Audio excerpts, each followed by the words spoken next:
Shabbat Shalom. We sometimes forget that as conservative Jews, our conservative movement is committed to two fundamental values, the value of mitzvah and halakha. Mitzvot most of us think of as good deeds.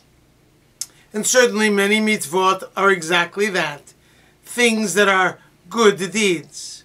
But not all mitzvot can be categorized as simply good deeds. In reality, mitzvot are religious obligations, things that we are expected to do according to the Torah. And the way we perform those mitzvot is governed by halakha, by Jewish law.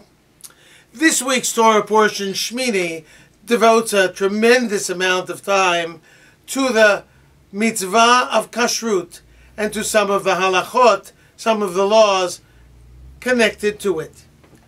Observing the laws of kashrut is one of the most fundamental practices of Jewish life.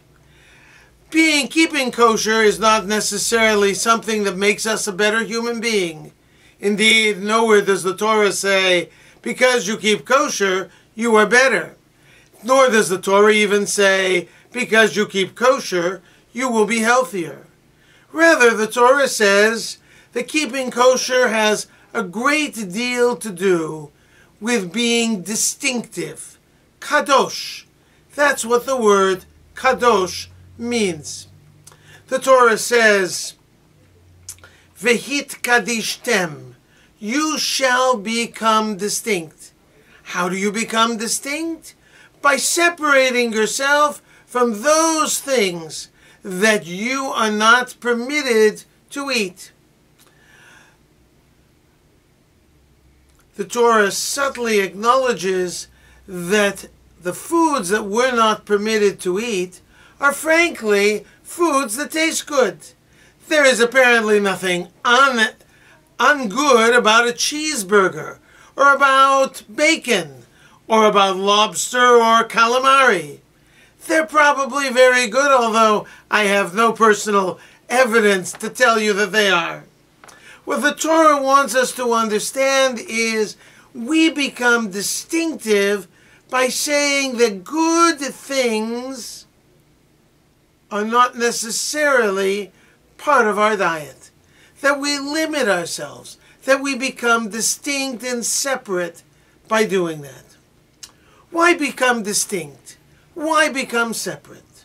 Well, first of all, because God himself says, Ki kadosh ani, I am holy, I am distinct, I am separate. But secondly, we're covenant partners with God. We've joined in a covenant, in a relationship with God that is spread over the millennia.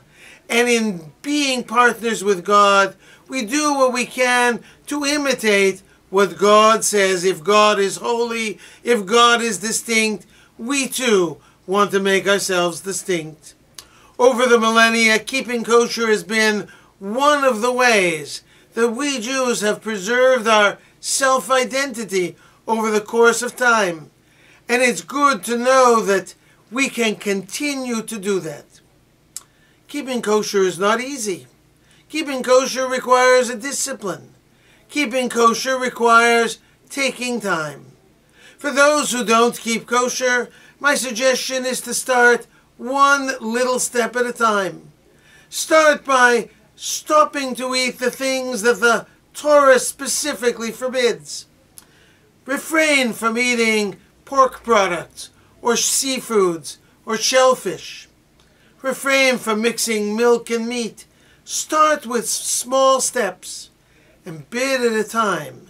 I can assure you that not only I, but our entire clergy team, Cantor Tannenbaum, Cantor Stotland, and I will be there to help you find your way through the laws of kashrut and to become part of that distinctive society that is called Judaism. Shabbat Shalom.